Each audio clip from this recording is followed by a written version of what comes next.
May isang grupo na naman na hindi na sinusuportahan si PBBM. Kay BP Sara na lang sila. At mayroong kongresista na may matinding babala kung mapa-impeach si BP Sara. Kaya yung ibang mga congressman dyan, walang galaw. Takot pumirma.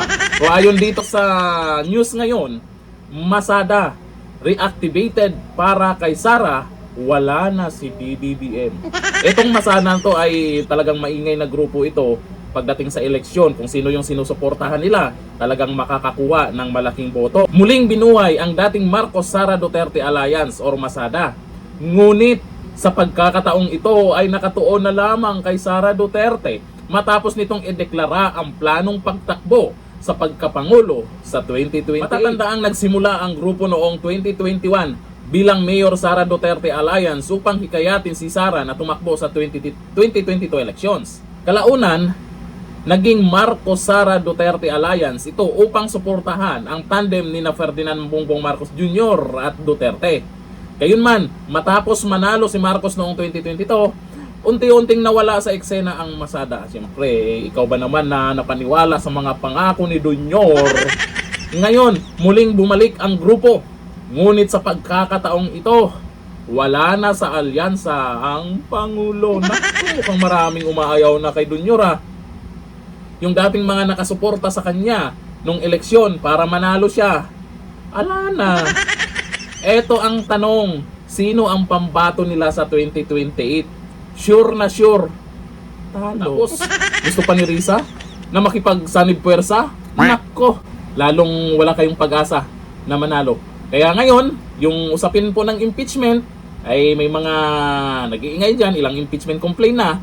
Dahil alam po natin na wala silang pwedeng patapat kay BP Sara sa 2028. Pero may mga congressman dyan na takot pumirma pabor sa impeachment complaint o impeachment kay BP Sara Duterte.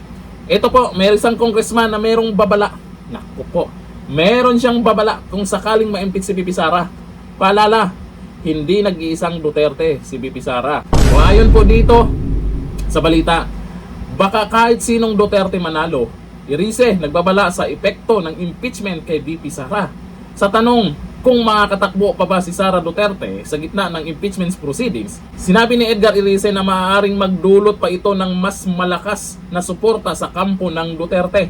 Ayon kay Irize, kung ma-impeach o ma-convict ang Vice Presidente, posibleng magalit ang kanyang mga taga-suporta. Correct. Na tinatayang nasa mahigit 30% umano at maaari pang magbunga ng sympathy vote. Kaya tama lang yung sinasabi ni Senator Cayetano na talunin nyo na lang sa 2028 kung ayaw nyo sa mga Duterte. Kung hindi naman maganda ang pamamalakad ng mga Duterte, kung hindi naman maganda yung pamamaraan ni Tatay Digong dati, hindi pipiliin ng mga tao yan, si BP Sara. Aayawan ang mga Duterte. Bakit nga ba? Ang taas-taas pa rin ang trust rating ni BP Sara ngayon.